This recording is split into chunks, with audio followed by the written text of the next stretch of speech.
ओम जय श्री कृष्णाय नमः। श्रीमद् भगवद गीता 16वां अध्याय। काम क्रोध मद लोभ तज करते मेरा ध्यान, ऐसे सुख पावे सदा परिवारी इंसान। धन्य वही नर जगत में सबके आमे काम, केवल मेरा आसरा रतट रहिए मम नाम। सुख दुख में जपते रहें धरे रहे मन धीर, अर्जुन ऐसे भक्त को जानो तुम रणधीर। तजी सब जग का आसरा मेरा जिन्हें भरोष, ऐसे भक्तों का सदा हरण करो सब दोष। अथ 16वां अध्याय।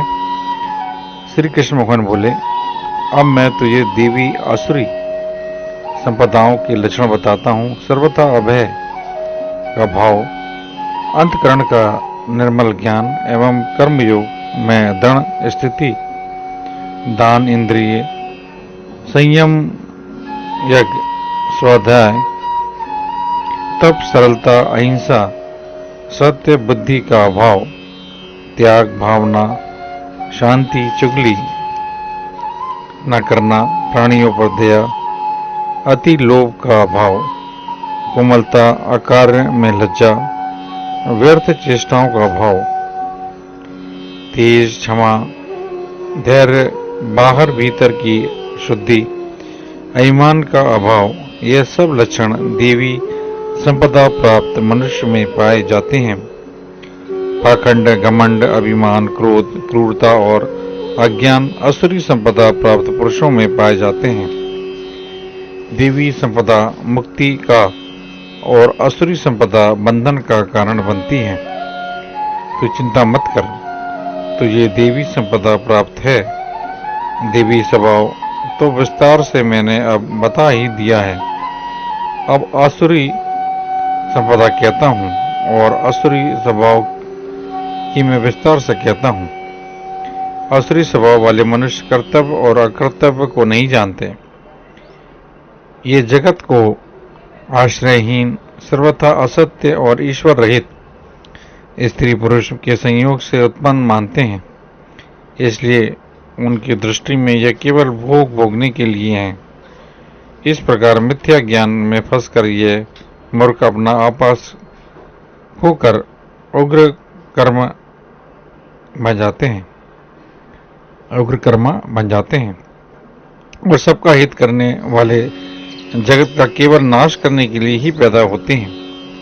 ये मनुष्य पाखंड, अभिमान और मद से भरे, कभी पूर्ण न होने वाली कामनाओं को बांधे, अज्ञान से झूठा सिद्धांत बनाकर भ्रष्टाचार में प्रवृत्त होते हैं। मरण पर्यंत वे अनंत चिंताओं से घिरे रहते हैं। विषय भोग से अतिरिक्त आनंद की कल्पना भी नहीं कर सकते। सैकड़ों आशा जालों में बंधे, काम क्रोध से अधिभूत काम भोगों के लिए अन्याय से धन संचय की चेष्टा करते हैं।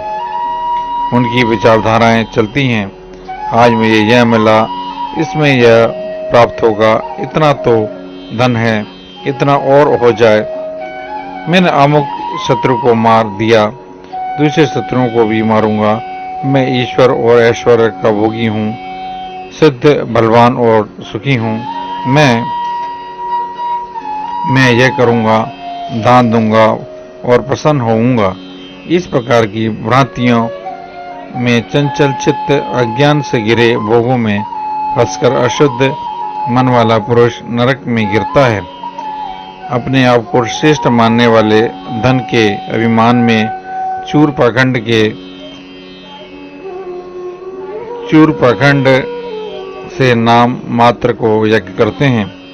अभिमान, बल, दया, काम व क्रोध से भरे अपने एवं दूसरे के शरीर में स्थित मुझ अंतर्यामी के दोषों पापचारियों को मैं बार बार असुरी योनियों जैसे शूकर, कुकर आदि में ही उत्पन्न करता है।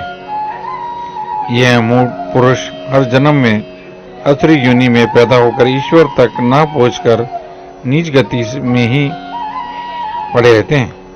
काम, क्रोध और लोभ ये आत्मा के विनाशी 3 द्वार हैं। काम, क्रोध और लोभ, ये आत्मा के विनाशी 3 द्वार हैं। इन तीनों को छोड़ना चाहिए। इन तीनों से छूटा हुआ आदमी आत्मकल्याण का आचरण कर पाता है और फिर श्रेष्ठ गति को प्राप्त होता है। और जो पुरुष शास्त्र को छोड़कर अपनी इच्छा से बरतता है, वह न तो सिद्धि को प्राप्त होता है, न सुख को, न परम गति को। इसलिए हे अर्जुन, कर्तव्य अकर्तव्य का निर्णय शास्त्र से ही करना। शास्त्र विधि से नियत कर्म ही तुझे करना चाहिए। अत 16वें अध्याय का महात्म्य। श्री नारायण जी बोले, हे लक्ष्मी, सोरठ देश है जिसके राजा का नाम खड़क बाहु था। बड़ा धर्मात्मा था। उसके हाथियों में एक हाथी बहुत मस्त था, जिसकी धूम मची रहे। महावतों के पास न आवे देवे। जो महावत उस पर चढ़े तिसको मार डाले। हाथी के पांव में जंजीर बंधी रहे। तिसके खेत से राजा ने और देश से महावत बुलाकर कहा, ऐसा कोई हो जो इस हाथी को पकड़े, मैं उसको बहुत धन दूंगा। हे लक्ष्मी, उस हाथी को किसी ने नहीं पकड़ा।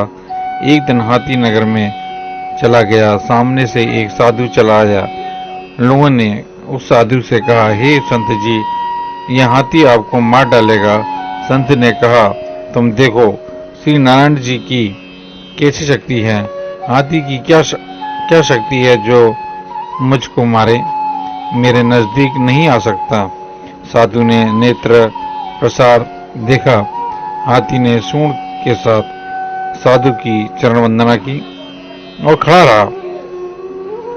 तब साधु ने कहा, हे गजेंद्र, मैं तुझे जानता हूँ। पिछले जन्म में तू पापी था। तेरा उद्धार करूंगा, चिंता मत करना। हाथी बारंबार चरण छूता और माथा नवाता था। लोगों ने देखकर राजा को खबर की। राजा भी वहां आया। देखें तो हाथी साधु के आगे खड़ा है। तब साधु ने कहा, अरे गजेंद्र, तू आगे आ। हाथी ने आगे हो चरण वंदना की। उस संत गीता पाठी ने कमंडल से जल लेकर मुख से कहा, गीता के 16वें अध्याय का फल इस हाथी को दिया। इतना कह जल छिड़कने से हाथी की देह छोड़ी, देवदेही पाई, विमान पर चढ़ वैकुंठ को गया। राजा ने संत को दंडवत प्रणाम की और कहा, संत जी, आपने कौन मंत्र कहा जिस कर इस अधम दुखदायक को सदगति प्राप्त हुई? संत ने कहा, मैंने गीता के 16वें अध्याय का फल दिया है। मैं नित्य ही पाठ करता हूँ। बोलो कृष्ण भगवान की जय। 17वां अध्याय श्रीमद् भगवद गीता। अर्जुन तजी अभिमान को करे दान विद्वान। 3 प्रकार है दान के, सुनो पार्थ धरी ध्यान। सात्विक, राजस, तामसी 3 तरह के दान। तीनों में सात्विक भला पार्थ लेना जान। फल की इच्छा त्याग के करे दान हर्षाय। अर्जुन सात्विक दान वह कृष्ण कहे समझाए। पार्थ पात्र कुपात्र लखी देते हैं जो दान। ऐसे ही संसार में दान करे कल्याण। श्रीमद् भगवद गीता अथ 17वां अध्याय। भगवान जी के वचन सुनकर अर्जुन बोले, हे श्री कृष्ण जी, जो शास्त्र विधि को छोड़कर केवल श्रद्धा से युक्त हुए देवादिकों का पूजन करते हैं, उनकी स्थिति फिर कौन सी है? सात्विकी, राजसी या तामसी? इस प्रकार अर्जुन के पूछने पर श्री कृष्ण भगवान बोले, हे अर्जुन, शास्त्र संस्कार रहित स्वाभाविक श्रद्धा सात्विकी राजसी और तामसी 3 प्रकार की होती है। मनुष्यों को यह श्रद्धा कर उनके अंतकरण के अनुरूप होती है। यह मनुष्य श्रद्धामय है, इसलिए मनुष्य जैसे जैसे श्रद्धा वाला है वह स्वयं भी वैसा ही है। सात्विक पुरुष देवताओं की, राजसी यज्ञ राक्षसों की, तामसी जन प्रेत एवं भूत गणों की पूजा करते हैं। दंभ, अहंकार, कामना, आसक्ति और बल के अभिमान से युक्त जो लोग अशास्त्रीय घोर तप करते हैं वे शरीरस्थ भूत समुदाय जैसे मन इत्यादि को और अंतकरण में स्थित मुझ अंतर्यामी को भी क्रश करने वाले हैं। वे असुरी स्वभाव के हैं। भोजन भी और यज्ञ, तप तथा दान भी सात्विक, राजस और तामस 3 प्रकार के हैं। सो सुन, सात्विक मनुष्य को आयु, बुद्धि बल, स्वास्थ्य, सुख और प्रीति बढ़ाने वाले, रसीले चिकने शरीर में देर तक स्थिर रहने वाले, स्वभाव से ही मन को प्यारे लगने वाले भोजन अच्छे लगते हैं। राजस मनुष्य को कड़वे, खट्टे, नमकीन, अति गर्म, फीके, रूखे, दाह कारक, सुख, चिंता और रोग के कारक आहार प्यारे लगते हैं। तामस मनुष्य अधपके, रस रहित, सड़े गले, बासी झूठे, अपवित्र भोजनों को पसंद करता है।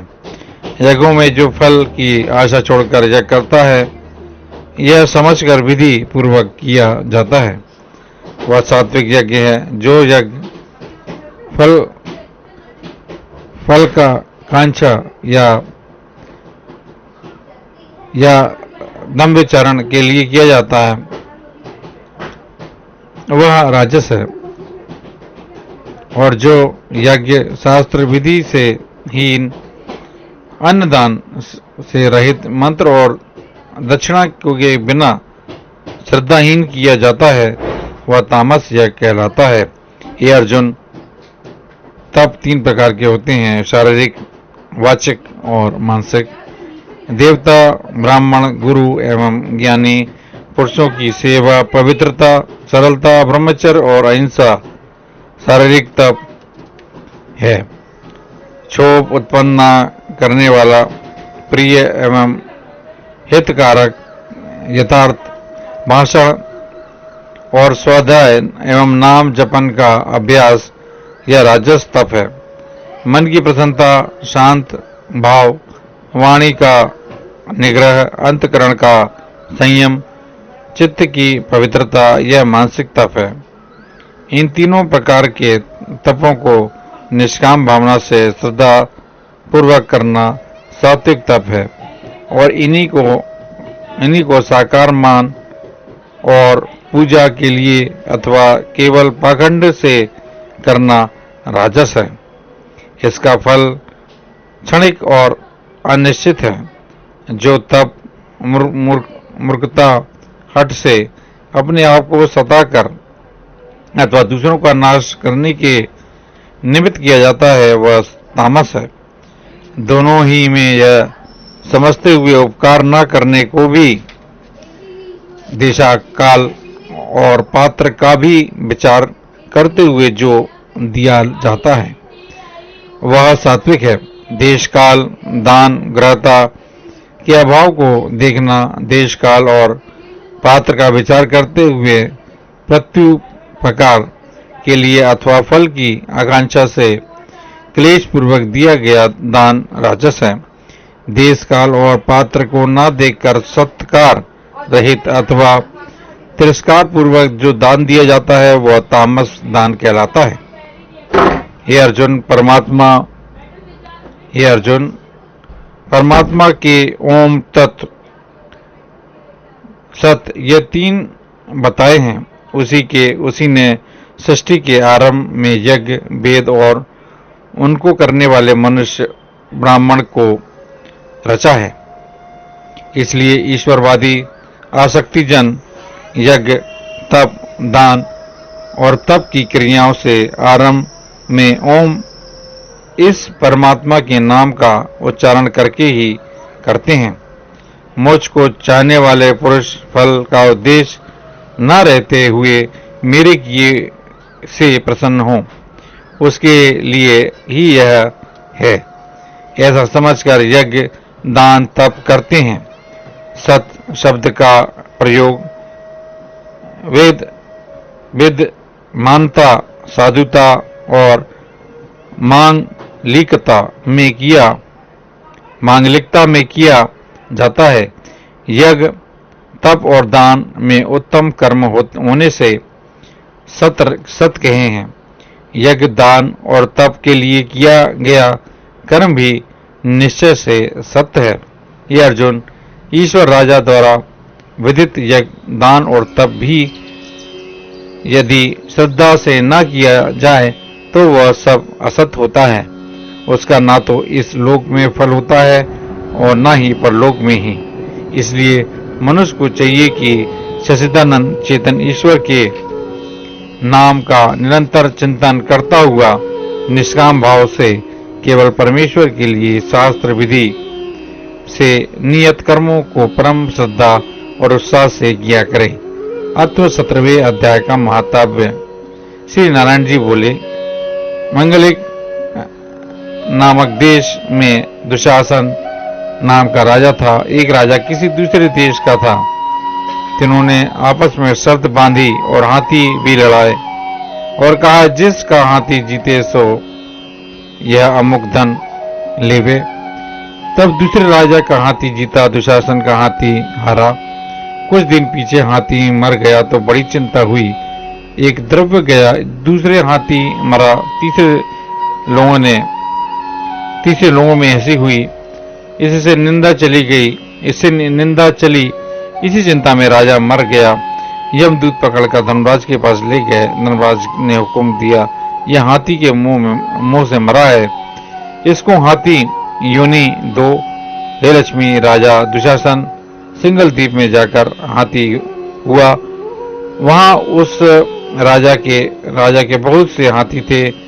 दिन में आया, उसे पिछले जन्म की खबर थी। मन में बारंबार यही पछतावे कि मैं पिछले जन्म में राजा था, अब हाथी हुआ हूँ। बहुत रुदन करे, ना खाना खाता ना पानी पीता। इतने में एक साधु आया, उसने राजा को यह श्लोक सुनाया। राजा बड़ा प्रसन्न हुआ। हे संत जी, कुछ मांगो, उसने कहा, और मेरे पास सब कुछ है, एक हाथी नहीं है। राजा ने सुनकर वही हाथी दिया। ब्राह्मण अपने घर ले गया, दाना रात को दिया। वह खावे नहीं, पानी भी नहीं पिया। रुदन कर मन में चितवे, कोई ऐसा होवे जो मुझे इस योनि से छुड़ावे। उस साधु ने महावत को बुलाया, पूछा कि इस हाथी को क्या दुख है। खाता पीता कुछ नहीं। महावत ने देखकर कहा, इसको कुछ रोग नहीं। तब साधु ने राजा से कहा, हाथी खाता पीता कुछ नहीं, खड़ा रुदन करता है। यह सुनकर राजा आप देखने को आया। राजा ने भले भले वेद बुलाए और महावत दवाएं सबको हाथी दिखाया। उन्होंने देखकर कहा, राजा जी, इसको मानसिक कोई दुख है, देह का कोई दुख नहीं। तब राजा ने कहा, हाथी तू ही बता, तुझे क्या दुख है। परमेश्वर की शक्ति मनुष्यों की भाषा में हाथी ने कहा। परमेश्वर की शक्ति मनुष्यों की भाषा में हाथी ने कहा, राजन तू बड़ा धर्मज्ञ है, यह ब्राह्मण भी बड़ा बुद्धिमान है। इसके घर का अन्न खावे तो बड़ा धर्मज्ञ हो, मुझको क्यों मिले। तब साधु ने कहा, हे राजा, आपका अपना हाथी फेर ले। राजा ने कहा, दान दिया होगा। राजा ने कहा, दान दिया होगा हाथी मैं तो नहीं फेरता, यह हाथी मरे या जिए। तब हाथी ने कहा, हे संत जी, तू मत कल्प, तेरे घर में कोई गीता की पोथी हो तो मुझे 17वें अध्याय का पाठ सुनाओ। तब उस साधु ने ऐसा ही किया। हे लक्ष्मी, 17वां अध्याय सुनते ही तत्काल हाथी की देह छूटी, आकाश से विमान आए, देव तेजी पाकर विमानों पर चढ़कर राजा के सामने आ खड़ा हुआ। राजा की स्तुति करी। राजन, तू धन्य है, तेरी दया से मैं उस अधम देह से छूटा। राजा ने अपनी अपनी अपनी पहली कथा सुनाई। हे राजन, मेरी गति कब होवेगी?